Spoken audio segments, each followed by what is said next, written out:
الصلاة والسلام عليك يا رسول الله وعلى آلك وأصحابك يا حبيب الله.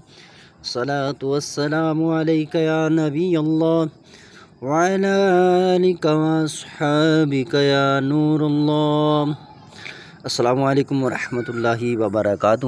ساتھیوں، آپ دیکھ رہے ہیں روحانی علم نقش بند چینل. میں محمد نصر اللہ نقش بندی حاضر خدمت ہوں. آج میں چند گزارشات ہیں اور چند چیزیں آپ کو سیکھنے کو انشاءاللہ دوں گا، تو آپ اس سے بہت کچھ سیکھیں گے. جیسے وظائف کس کو پڑھنا ہے، کس وقت پڑھنا ہے، اور وظیفہ کس سے لینا ہے، اور اس پر عمل کس طرح کرنا ہے یا نہیں کرنا ہے. ان چیزوں کے بارے میں اور ان کے فوائد اور نقصانات کے بارے میں آج میں آپ سے گفتگو کروں گا. تو میرے پاس ایک مسئلہ آیا کراچی سے، تو وہ بہت ہی گہرے دوست بھی ہیں، لیکن ان کے مسائل جب میں نے دیکھے تو بہت برے حالات تھے ان کے. تو میں نے ان سے بات چھیڑی. انہوں نے کہا یار آپ دیکھ لیں، ہم نے تو بہت ساری جگہوں پہ دیکھا، لیکن ہمارے حالات تو دن بہ دن خراب ہوتے جا رہے ہیں. طبیعت خراب، معدے کا مسئلہ، روزانہ کچھ نہ کچھ ڈاکٹر دوائیاں دے رہے ہوتے ہیں. تو کچھ مسائل اور گھریلو مسائل، اور ان کی شادی بھی نہیں ہو رہی.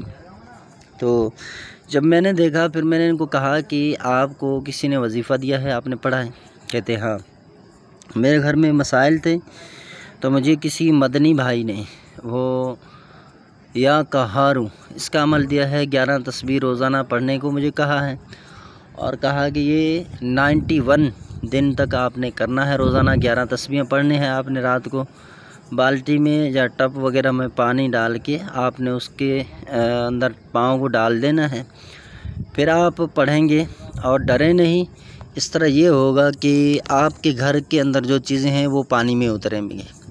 وہ کہتا ہے کہ میں مسلسل کرتا رہا. پھر میں نے دیکھا ایک رات میں تسبیح پڑھ رہا ہوں، 2 بڑے مکوڑے ہیں وہ آسمان سے اتر رہے ہیں، اور وہ آئے اور میرے پاؤں کی طرف سے وہ اس پانی میں گم ہو گئے. پھر کہتے ہیں میں نے دیکھا کچھ دن بعد، پھر دیکھا عجیب و غریب مخلوق آئے، وہ سارے اس پانی کے اندر چلے گئے. تو اس طرح کہنا ہے کہ یہ معاملات چلتے رہے. میں ڈرا نہیں ان سے. تو مجھے انہوں نے کہا تھا یہ دل کے بھی بہت امیر ہیں، تو یہ ڈرتے نہیں ہیں. بہرحال انہوں نے کہا کہ میں بالکل بھی ذرا برابر بھی نہیں ڈرا. تو اب 91 دن کے اندر انہوں نے جو عمل پڑھا، خیر جو مسئلہ تھا وہ تو حل ہو گیا، ٹھیک ہے، لیکن وہ مسئلہ بھی زیادہ دیر تک نہیں چلا. چند ہی مہینوں بعد پھر مسائل ہو گئے طلاق وغیرہ کے، وہ ہو گئے معاملات. تو اس کے بعد ان کی طبیعت دن بہ دن خراب ہوتی گئی، اور ان کی نظر کا مسئلہ ہو گیا. ان کے معاملات، کاروباری مسائل، تو دیگر مسائل، تو بہت ساری پنچایتیں ان کے گلے پڑ گئیں. تو اب جب مجھ سے ملاقات ہوئی تو میں نے ان کو دیکھا. میں نے کہا یار آپ کو یہ وظیفہ پڑھنے کے لیے کس نے کہا تھا؟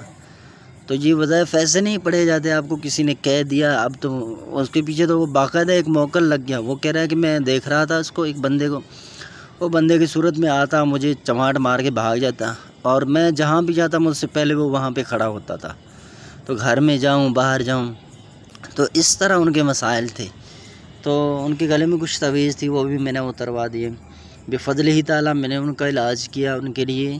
چند ہی دنوں کے اندر 1 ہفتہ بھی گزرا کہ رشتہ بھی ان کے لیے آ گیا، اور ان کے مسائل میں کافی بہتری آ گئی، ان کی طبیعت میں بہتری آ گئی.